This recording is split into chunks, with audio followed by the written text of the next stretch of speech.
But now it's time for cities, so I'm asking Carlos Lopez and José María Riaño Sebastian to join the stage.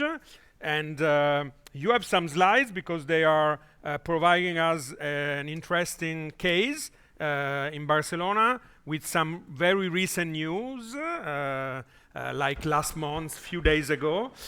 So let's start with this brief introduction from both of you, and then we will ask you to sit with also the Deputy Mayor of Milan, and we will discuss a bit about cities policies. Please.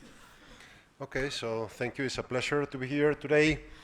The previous interventions already set the scene, so I don't need to do that. It's clear the challenge is how to maximize the benefits that motorcycles and L-category vehicles can bring and minimize it's not everything advantages, but how to minimize the disadvantages or how to deal with road safety issues. Well, in the case of Barcelona, we just started to do so through this permanent body, this Barcelona Motorcycle Observatory. This has been just created. We've been working that months and time ago, but it was presented last week. And well, the first thing I would like to highlight is that it's not only the Barcelona City Council presenting today, but there's two of us presenting because this Motorcycle Observatory is a public and private collaboration, and that's maybe the main thing that I would like to highlight today. How do we face this challenge all together with this permanent body, the Barcelona Motorcycle Observatory? This observatory is integrated and led, of course, by Barcelona City Council, because at the end of the day they have to land the policies, they have to deploy the regulations, but is integrated also by ANESDOR, which is the industry association in Spain, so somehow we can provide technical data, technical knowledge. It is also integrated by motorcyclists, so-called Motorcyclists for Barcelona, which is the Motorcyclist User Association. And last but not least, by PAT, who are Traffic Accident Prevention Association, because at the end of the day, road safety and the protection of vulnerable road users is the highest priority of all. Okay, so why to have this motorcycle observatory in Barcelona? Well, Barcelona, the motorcycles stick to the Barcelona local culture. Barcelona is the city with the highest rate among European cities when we come to motorcycles per inhabitant. 118 motorcycles per 1,000 inhabitants. There's more than 270,000 motorcycles, power two-wheelers, sorry, in Barcelona. This accounts for more about 1/3 of the private motor vehicles in the city. If we count urban commutes in Barcelona, there's around 7.5 million daily commutes in Barcelona. But when we come to the use of private motorized vehicles, motorcycles count around 30%, so once again, more about 1/3 of the total private vehicle commutes a day.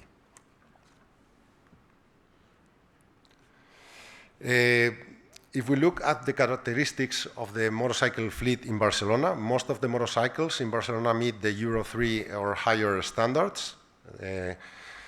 But on the opposite side, only 3.8% of this fleet is already electric. So the electrification of the fleet in Barcelona is also one of the main goals of this motorcycle observatory. Well, it's been already stated, the use of public space, the advantages of public space use, and it was already stated the problem of parking places. Motorcycles traditionally were expected to park in the pavement, and all the space on the roads was dedicated for cars. Well, this is not the case anymore in Barcelona. We have nearly 100,000 parking spaces on the street. Nevertheless, also one of the targets of this observatory will be to further create parking spaces for motorcycles on the road, allowing to free the pavement and dedicate the pavement for pedestrians, which is the main purpose.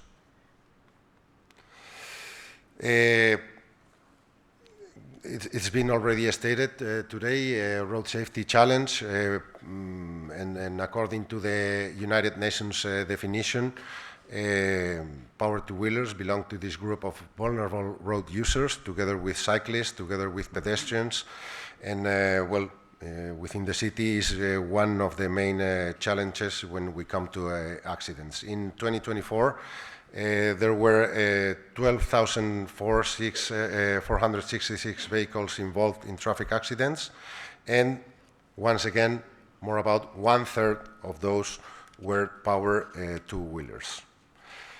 And now I leave the floor to my colleague, Carlos. Thank you, José María, thank you very much, and good afternoon to everyone. After seeing these figures about the role of the motorcycle in the mobility pattern of the city, let me explain some ideas, or better said, the main features of this motorcycle observatory. It was officially launched last week, as José María said before, the 30th of October, with the presence of the mayor of Barcelona, as you can see in the photo. The members of the observatory are ANESDOR, the manufacturers, of course, the Motorbikers for Barcelona, and the main association of users, traffic accident prevention, of course, the City Council, and also with the support of the Spanish Traffic Administration. It's important to highlight it also. And the main goal of the observatory is to promote a motorcycle mobility which has to be safe, sustainable, and friendly and equitable. And to do so, we have formed this public-private partnership to foster permanent collaboration and coordination, and what is more important, with its own budget in order to face the challenge to solve. The members of the observatory have defined a set of core principles promoting safer mobility, sustainable and equitable, which are all of them according with the Barcelona Sustainable Urban Mobility Plan. Our SUMP includes obviously these core principles. The observatory will be organized through thematic working groups, road safety, energy consumption, public space use, and it develops proposals and recommendations to be submitted to different departments for potential deployment in the city. The next one. Okay, thank you. The main key objectives and focus areas of the observatory are the first one, to improve the road safety. We need to decrease the number of fatalities and severe injured people in 30%, to improve statistical data in order to improve the knowledge of the accidents, and increase the advanced training for the users. The second key objective is to increase the quality and equity of the public space, in this case creating more than 20,000 parking spaces on road and more than 4,000 parking spaces off-road in underground facilities. And at the same time to improve the road infrastructure, increasing the number of advanced stop lanes in the city. And finally, the third goal is to promote the decarbonization, in this case achieving 20% of electric motorcycles in year 2030 and 50% of electric mopeds, basically giving service in labor fleets and urban freight delivery. And that's it. Thank you very much for your attention. Carlos and José, please sit here with us because we will then address you maybe some question. And please. And I ask Arianna Censi to policies of the city of Barcelona, with also with the association ANESDOR, José María ANESDOR, and Carlos from the city council.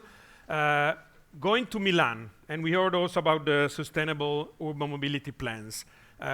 Talking about Milan, the focus on people, the long-term strategy, the reasoning on infrastructure and inclusion of the two wheels into the policies. What's your position, and what is happening here in this twin city? I mean, with Barcelona, we always compare in a way. Arianna. Okay, thank you. Thank you for being here. Thank you to Barcelona. Thank to you. Thank to EICMA. I wrote something because I would like to spend my time in the most good way. But let me say that the introduction, making from Sofia, Antonio, and Federico, it's exactly what I want to do, and exactly the place in which we move, the reason, the political reason, and the goal then we have to reach. That's why Milan, like Barcelona, like Madrid, like Londra, Parigi, all the big cities in Europe, is working to combine in individual mobility, safety, and air quality in a complex and constantly evolving urban context. Two-wheeled vehicles, but three-wheeler and four-wheeler, like you say, represent an important part of Milan mobility system. They are agile, widespread, and in many cases, a real alternative to private cars. The problem is to have a motorcycle and no car. If you had the car and the motorcycle, it is 1 + 1, but this is another question. Our goal is to accompany those who choose to ride a motorcycle to this form of mobility through a technological and environmental transition that aligns with European standard and with public earth needs, as you say. Today, just 2 or 3 numbers. Today, within the city limit, Milan has almost 200,000 motorcycles in circulation. If we look at their composition, we see a varied but clear picture. About 21% vehicles are Euro 0, the most pollution. 21%. A further 19 belong to the Euro 1 and Euro 2 classes. The largest share, about 31%, consists of Euro 3 motorcycles. Euro 4, Euro 5 together represent 26%.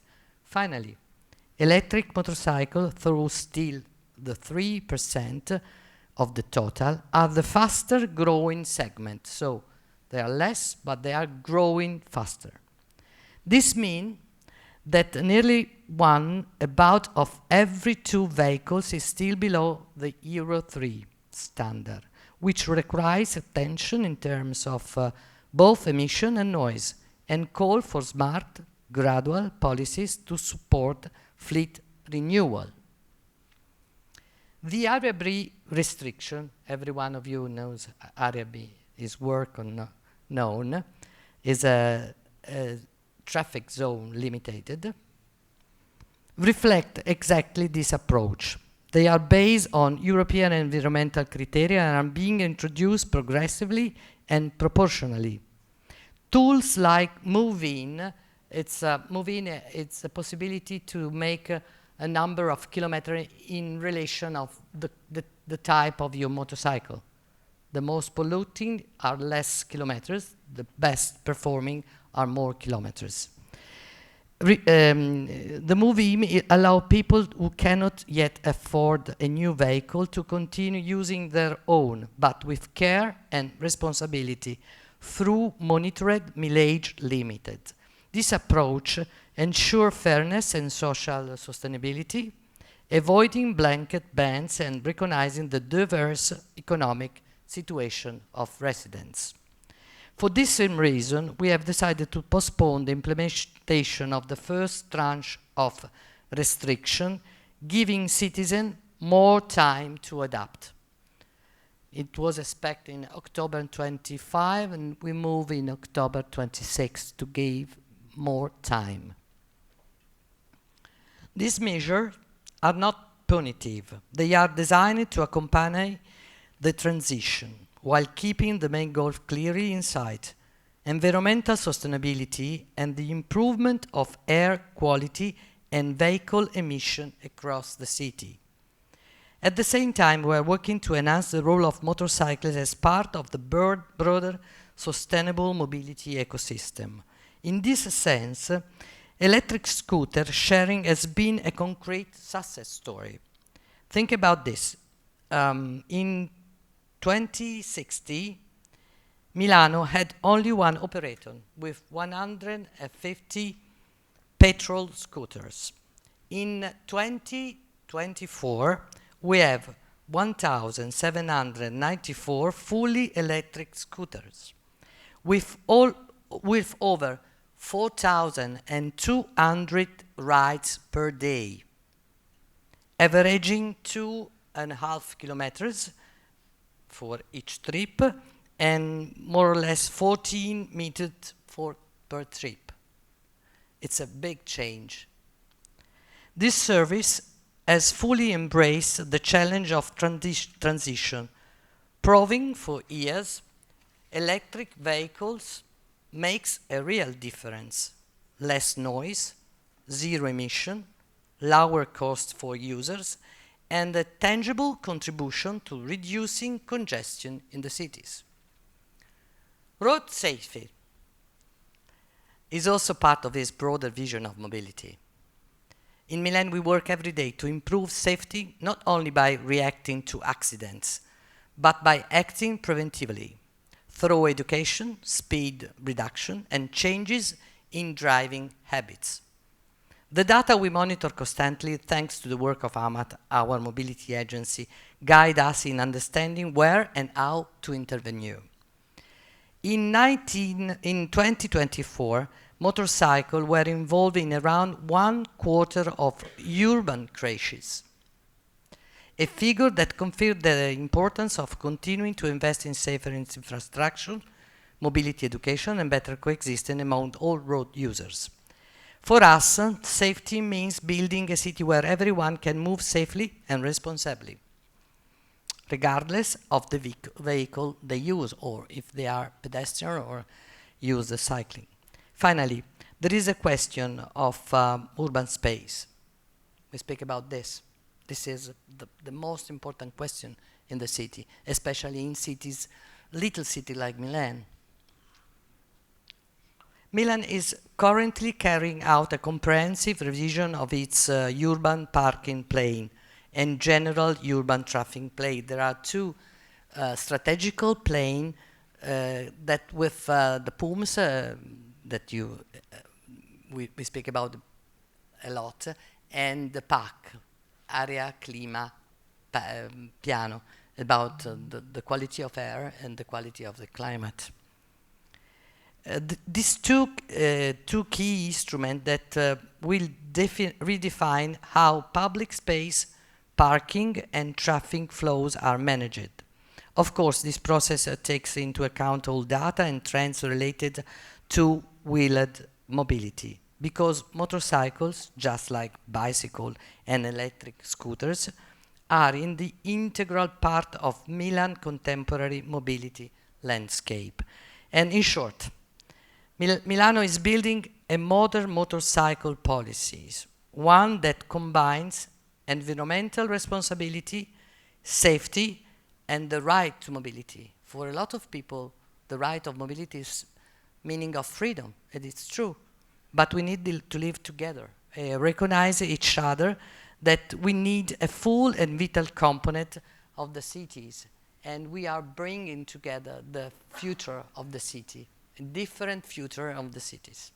Thank you. So we get to know from those two examples how the SUMPs are done in reality through citizen involvement, the reasoning about long-term and all transport mode, the inclusion of the two wheels into the strategy, and of course all the topics that we mentioned about space, pollution, congestion, and eventually people at the center of the strategy. So Riccardo, and it's time also for you, if you have some question from you or from the audience, we have 8 to 10 minutes to deep dive on cities. Is there a question from the audience? Yes. Please. Where's the microphone? Here.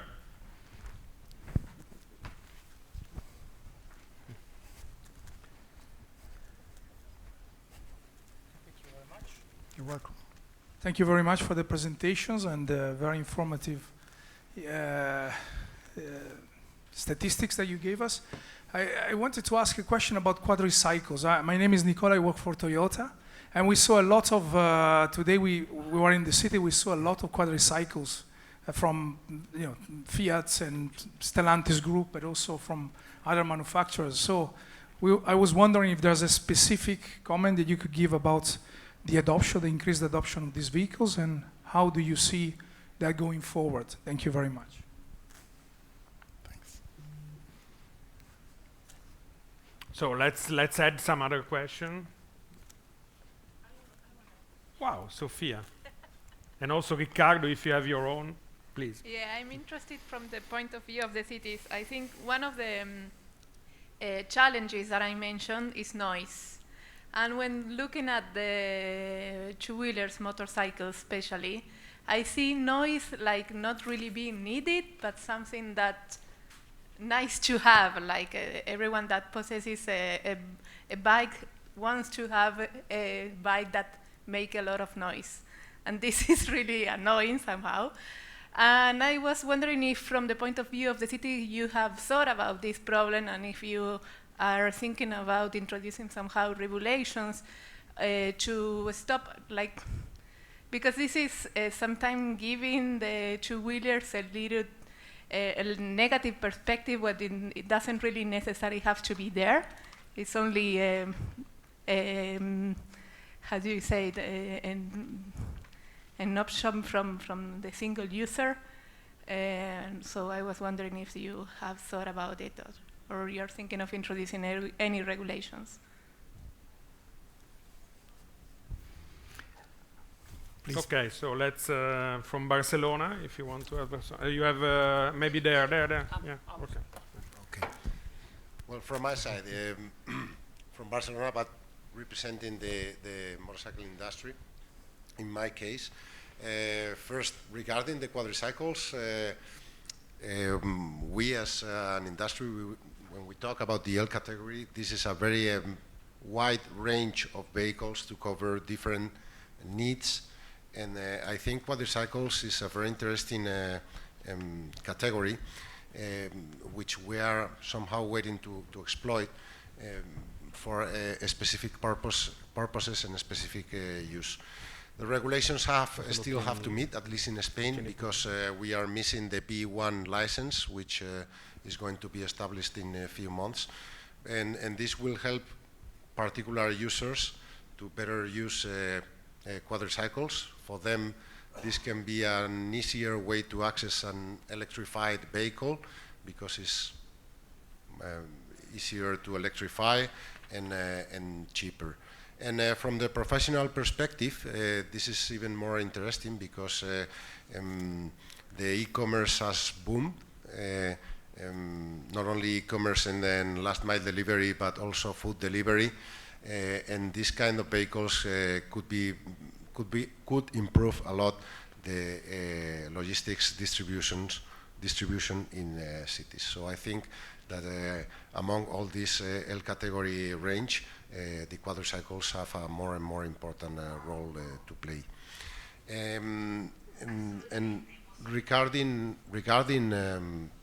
noise, we are in a continuous improve of standards and regulations. When we talk about Euro stages, it's not only CO2 or it's not only decarbonization or air quality, it's also noise that is improving step by step. Both by reducing the maximum noise levels and improving also the way of testing noise, because nowadays and with the actual standard Euro 5 plus, the way of testing motorcycles is much more how to say, aggressive when testing, so that makes the manufacturers to make a much more quiet vehicle. You want to add something? Yeah, quick remark. No, yeah. Finally, I would say that when we come to noise, there's a general perception of motorcycles being noisy, but we have to distinguish these modern vehicles and older ones, and specifically the problem of tampering. The problem of tampering, because a very small percentage of users make the whole community look noisy. Quick note from you. No, from only to add just a little question. In Barcelona, this is a problem usually because it's a very compact city with a very high density of inhabitants. So the problem of noise is one of the main issues of the city. So in our SUMP, we have included specific measures in order to not to rule them. It's already normative, but to enforce the accomplish of the rules.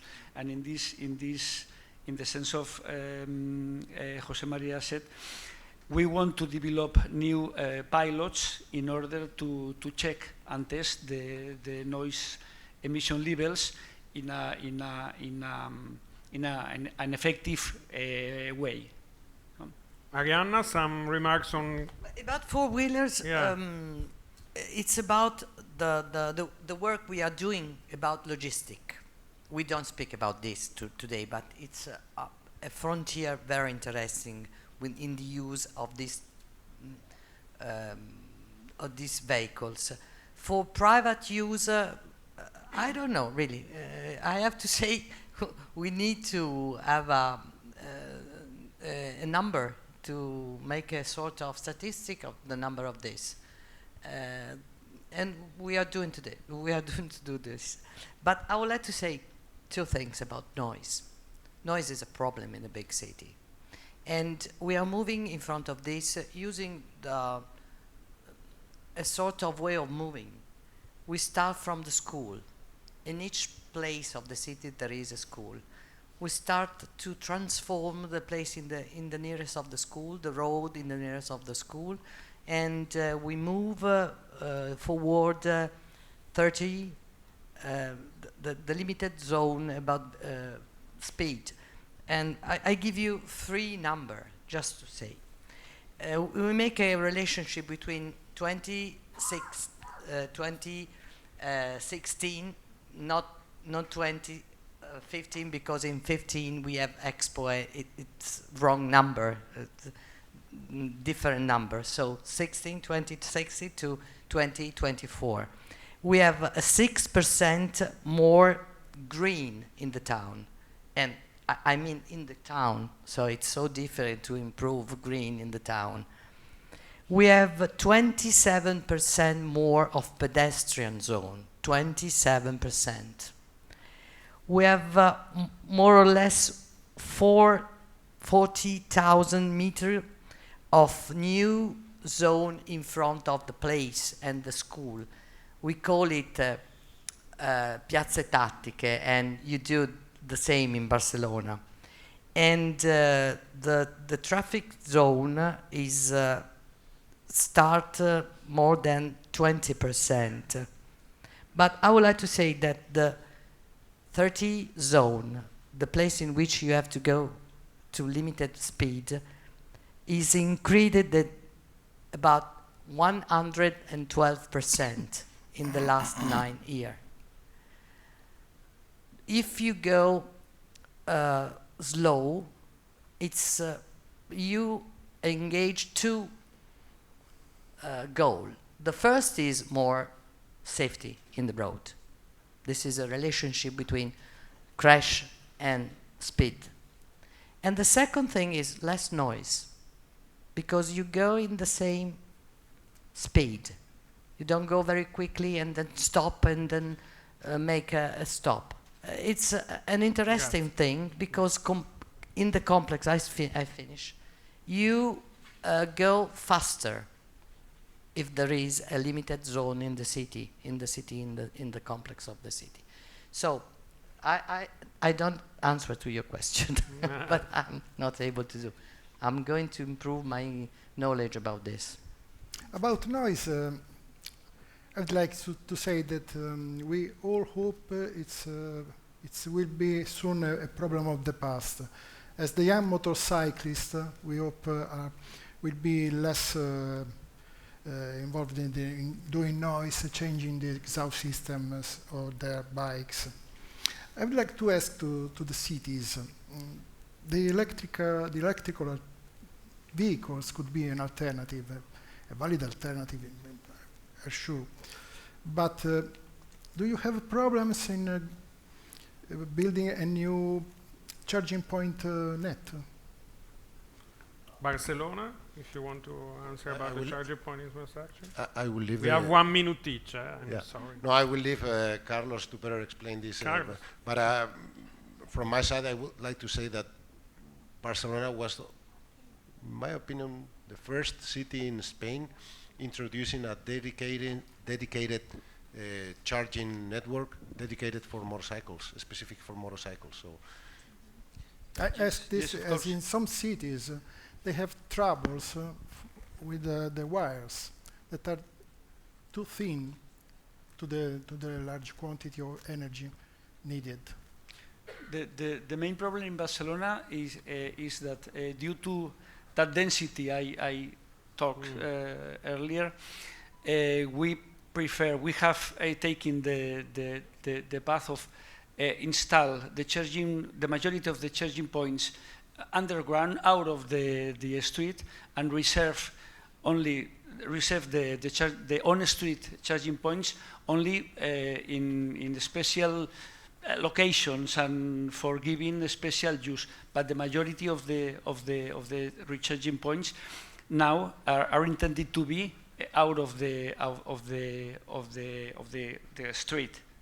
Okay. Arianna? No, I think we are doing a good job about this. And the question was to put recharging point at the entrance of the cities, and we are doing this because it's possible to leave the car and then take the public transport. This is my dream. And the second question is, normally we used to have recharge point in which there is the reserve park in front, and people that live all around say it's not good because they use the place. Now we are moving to put only recharge the best part, most part of them. It's a recharge point that don't need to reserve the park. So why? Because they are a lot, and they are in all the cities, so it's possible to park at your normal car without using recharge or using the charger. This is a way in which we make a sort of peace between the people that have electric car and park, reserved park, and the other. And I hope we move that a new way of living together. So thank you. We have to close the city session. I will speak about cities and how to put people in the center of the reasoning and how to involve the two-wheelers in the bigger strategy for all day, but we have to switch to industry, so thank you a lot. Thank you the City of Barcelona and City of Milan